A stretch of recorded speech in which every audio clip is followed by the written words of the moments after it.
Hey everyone, welcome to the Monthly Review, the monthly show on language learning, where you discover new learning strategies, motivational tips, study tools, and resources. By the way, all the lessons and bonuses you're about to see can be downloaded for free on our website. So click the link in the description right now to sign up for your free lifetime account. Okay, today's topic is testing and assessment, a brutally honest way to improve your language. Are you learning a language on your own and not making any meaningful progress? Well, you may not like hearing this, but there's a good chance that you're taking it too easy with how you're learning. Now, taking it easy is not bad, but when you're looking to boost your progress and actually master a language and you're no longer satisfied, something needs to change. And an outside motivator, like a test, can and will fire you up to get better. How? Stick around today and you'll discover why tests are crucial for language progress even if you hate them, 4 ways you can put yourself and your language to the test, and much more. But first, if you're looking for new free language resources and downloads, here are this month's new lessons and resources. Be sure to download these now before we take them down in a few days. First, the 50 Most Common Verbs PDF worksheet. Do you know all of these verbs? If not, this PDF writing worksheet will help you master the 50 most common verbs fast. And second, the Sports and Exercise Conversation Cheat Sheet. You'll learn to talk about your favorite sports and all about making gains in the gym with this PDF conversation cheat sheet. To get your free resources, click the link in the description below right now. They're yours to keep forever. Now to today's topic. Testing and assessment, a brutally honest way to improve your language. If you're learning a language on your own, do you ever feel like you're just coasting through without making real progress? Maybe you're playing vocabulary games with an app and keeping your streak, or you're watching videos by your favorite language YouTubers. But when it comes down to it, you can't speak or keep up with conversations in your target language. Well, then it's very possible that you're taking it a bit too easy. So what should you do? Part 1. Why tests are crucial for language progress. Every year, millions of people sign up for language proficiency tests. You might have heard of these tests as well.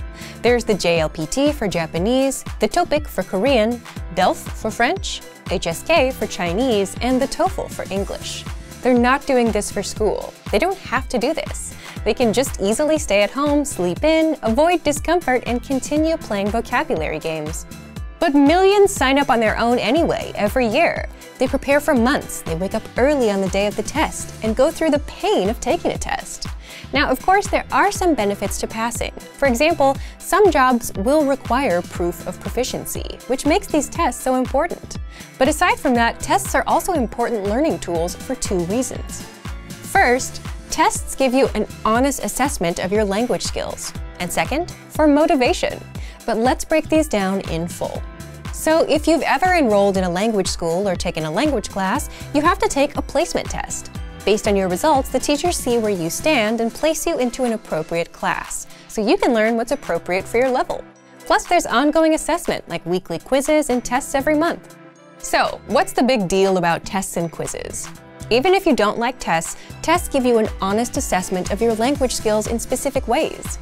If you fail the listening part, you know your weakness is there. If you forgot a grammar pattern, now you know you need to practice it more. But if you never put your language to the test, you'd never know.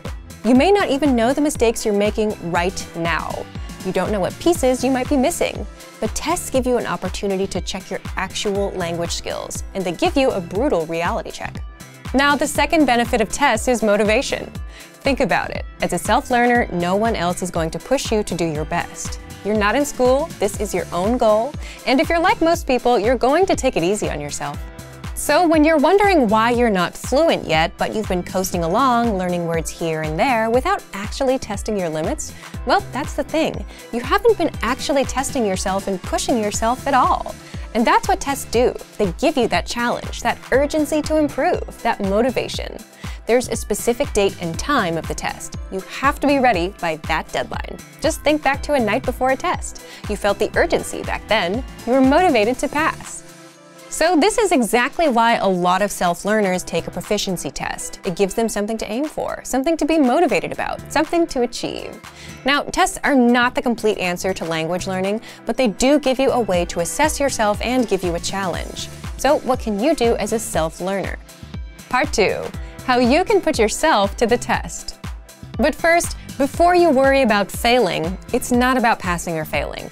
This is about getting an honest assessment of your progress. Now, the first and most obvious thing you can do is sign up for a language proficiency test. There are many kinds of proficiency tests available, so you can pick the right one for you. By signing up, you now have the added pressure and motivation to improve, something that's hard to do on your own. The second way is, if you're following the learning pathway inside our program, you automatically get tested after every few lessons with multiple choice and teacher-graded assessments. The third way is learn with a teacher, whether it's our Premium Plus program, our live group classes, or your own teacher. Because the ultimate test of your language is when you actually have to speak to a native speaker. And with a native speaking teacher, they can easily assess your language, tell you what you got wrong, and how to improve. The fourth way is to test yourself with a harder lesson inside our program. Think of it as trying to lift a heavier weight at the gym to see if you can do it. You can do this for reading, speaking, and listening. Simply go to a higher level, like intermediate or advanced, and try a lesson. With reading, you can also try our higher level extensive reading books. Again, remember, with all of this, the goal here is not a pass or fail result. The goal is to get an honest assessment of your language skills, what you know and what you don't know. If you realize that you're mispronouncing a certain word, now you know how to correct it. If you can only understand 50% of a lesson, well, that means you should review it until you get to 100%.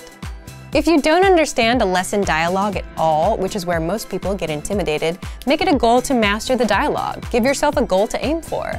And if you can't read as smoothly as you had hoped, all it means is that you should give it a few more tries until you're better. Thank you for watching this episode of Monthly Review. Next time, we'll talk about new topics and talking points, the easiest way to increase your speaking time. If you enjoyed these tips, hit the like button, share the video with anyone who's trying to learn a language, and subscribe to our channel. We release new videos every week. And if you're ready to finally learn language the fast, fun, and easy way and start speaking from your very first lesson, get our complete learning program. Sign up for your free lifetime account right now. Click the link in the description. See you next time. Bye!